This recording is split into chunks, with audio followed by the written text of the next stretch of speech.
the gates have partnered with DFID on a great number of things, and among those are work we do together on livestock, helping animals survive either by having vaccines or better genetics, helping them be more productive. It's making a big difference.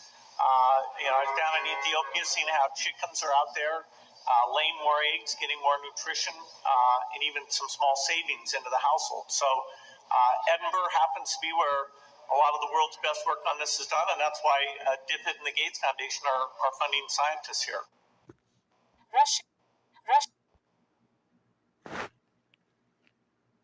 By giving our praises to Yahweh, Ba'ashem, Yahweh Shai, Ba'ashem, Rakha Kadesh. Love honors to the elders and apostles of great men of the song that taught me this truth.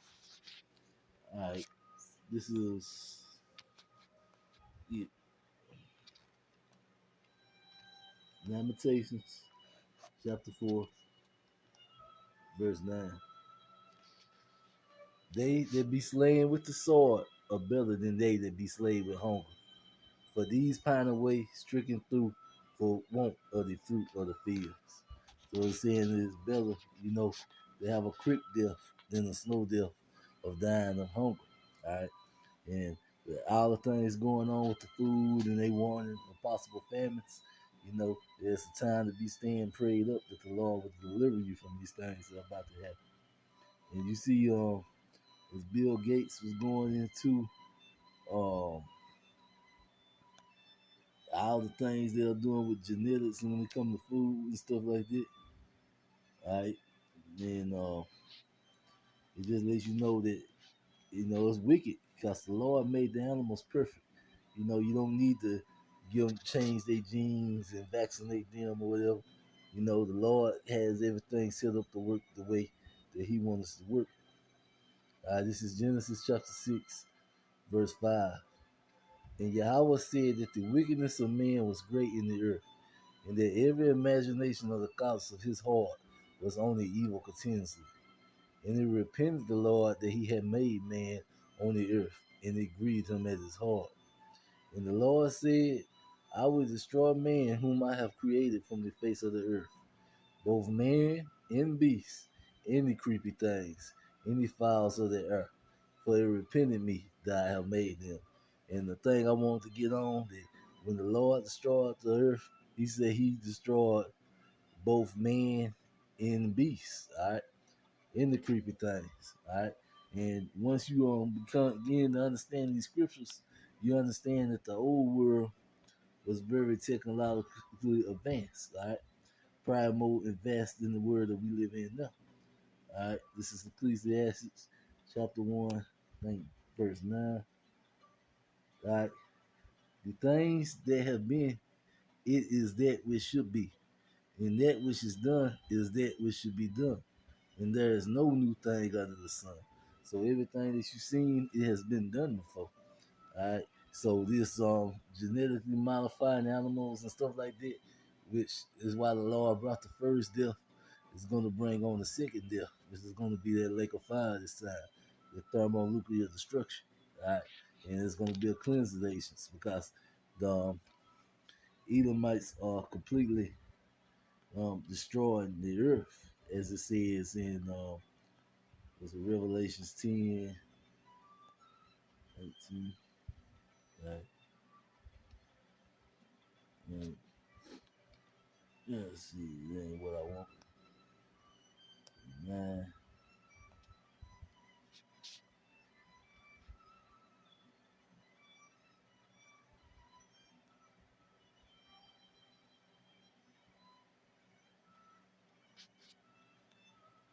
Let's see. Yeah,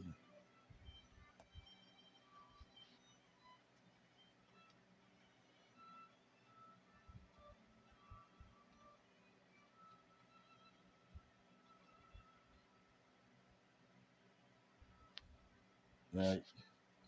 Because everything they doing is destroying the earth. All right, this one the one I was looking for, but I just go with this Revelations 11:18. And the nations were angry with the wrath that is come in the time of his death, and they should be judged that they should give his reward unto thy servants the prophets and to the saints and to them that fear thy name, small and great. and should destroy them which destroys the earth. Right? And the Edomites are destroying the earth, and that was the key point I wanted to get. Should destroy them which destroys the earth. Right? That is what the Lord is coming to do. And the things that they are doing with this food, and then the things that Yahweh is bringing, you know, it is things are definitely about to pick up. This is Psalms 55 verse 20. Uh, he had put forth his hands against such as be at peace with him. He had broken his covenants. The words of his mouth were smoother than butter, but war was in his heart. And these smooth words, try to make it seem like he's helping and he's fixing things with these animals. But we know the the words of his mouth are smoother than butter, but war was in his heart. His words were softer than oil, yet were they drawn swords. All right? Cast thy burdens upon the Lord, and he should sustain thee. He should never suffer the righteous to be moved. So with all this wickedness that they're bringing forth, with this man buying up all the farmland for whatever reason, the Lord is going to sustain his people. But thou, O house, shall bring them down into a pit of destruction. The bloody and deceitful man should not live out half their days, but I will trust in thee. All right, so the Lord is letting you know these people are going to be cut off.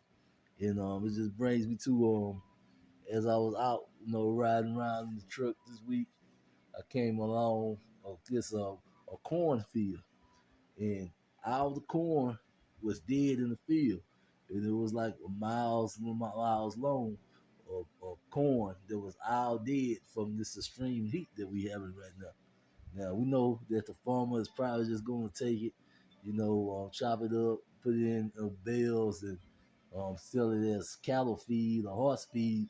But what other humans is going to do that was supposed to eat this corn? Right? All that corn is dried out. And then I seen another field today. It looked like it was half dead. It wasn't completely dead, but it was half dead because this heat is playing a number on it. So that is Yahweh beginning to turn up and causing this famine to really start to build up, because we know our food, we always eat the food a year ahead of time, which I think a lot of people don't know. Like right now, we are eating last year's harvest. All right, and the harvest that is supposed to be getting picked right now is for next year. All right, so it's something to keep in mind. And you seen out in the Yosemite Park how all the trees are burning because the heat is so extreme. And they say them trees don't normally ever burn, but now because the heat is so extreme, they're beginning to burn. This is 2 Kings, the 6th chapter, the 25th verse.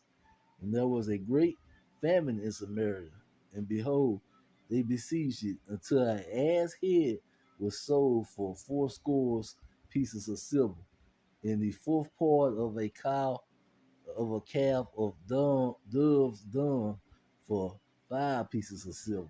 So they was literally got so boy they was buying animals' heads. We know don't got hardly any meat, and then they was buying, animal shit, and for 5 pieces of silver. That's a lot of money back then. That's a lot of money right now. 5 pieces of silver, because a piece of silver is what, a little less than $30 right now in American currency. So 5 pieces, that is some expensive shit.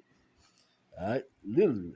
All right, and that's what they was buying, and it just tell you just how bad things get. But the Lord tells us this is the reward for um, for certain styles of living, all which Babylon the Great embraces. All right, this is Tobit chapter 4, verse 13. Now therefore, my son, love thy brethren, and despise not in thy heart thy brethren, and the sons and daughters of thy people, and not taking a wife of them. For in pride is destruction and much trouble, and in lewdness is decay and great want. For lewdness is the mother of famine, and that's the lewdness goes into rude behavior, rude sexual behavior. It is the mother of famine. So, as you can see, ain't no country got more rude sexual behavior than Babylon the Great. And right now, everything is getting so bad that They not even leaving anything for you to enjoy. I mean, it's almost no TV programs to watch, nothing you can watch. But this rude and vile stuff is not being pushed on you, right? And that's how you know that in Job chapter 9, verse 24, we are living in it. All right? The earth is given into the hands of the wicked. He covers the faces of the judges thereof. If not, where and who is he? So if this man is running this place right now is not the wicked, then who is he? All right? All right? And he has covered the faces of everything righteous. All right? That's why no one wants to hear the words of the Lord. All right? Because the earth has been given to this wicked man. All right? Now this is Job 18, and I'm going to start at verse 5. Yet the light of the wicked should be put out, and the spark of his fire should not shine. The light should be dark in his tabernacle, and his candle should be put out with him. The steps of his strength should be straightened, and his own counsel should cast him down. So this is letting you know that his own people is going to come against him. Right? For he is cast into a net by his own feet, and he walk upon his snares. The jinn should take him by the heel, and the robber should prevail against him. The snare is laid for him in the ground, and the trap for him in the way. Terror should make him afraid on every side, and should drive him to his feet. His strength should be hunger bidden, and destruction should be ready at his side. And this is no talking about the end of Esau either. It should devour the strength of his skin. Even the firstborn of death should devour his strength. His covenant should be rooted out of his tabernacle, and it should bring him to the king of terrors. And we know the king of terrors is Yahweh. All right, so Yahweh is going to destroy this wicked kingdom. All right, and it should dwell in his tabernacles, because it is none of his. Brimstone should be shadowed upon his inhabitation. His roots should be dried up beneath him, and above should his branches be cut off. His remembrance should perish from the earth, and he should have no name in the streets. So it's that his remembrance is going to perish from the earth, going into Obadiah 1 and 18. All right. He should be driven from the light into darkness and chased out of the word. He should neither have son nor nephew among his people, nor any remaining of his dwellings. All right. They should come after him, and he should be astonished at his days as they went before were afraid. So everybody's gonna be like, why was they afraid of him? Surely such are the dwellings of the wicked, and this is the place of him that know not Yahweh. So this is what the reward is for them that don't know the Lord, all right, for the Edomites, all right? So everything is going to work out for the Lord's elect in the end, even though we are approaching some hard times, right? And it's because of all this wickedness, right? There's no reason to be modifying the animals, the fruit, the fields, none of it. You know, Yahweh made everything the way He wanted it to be made, as it relates in Genesis, the first chapter. And we had no reason to touch any of Yahweh Shai's work, all right? And with that, I'm gonna say shalom.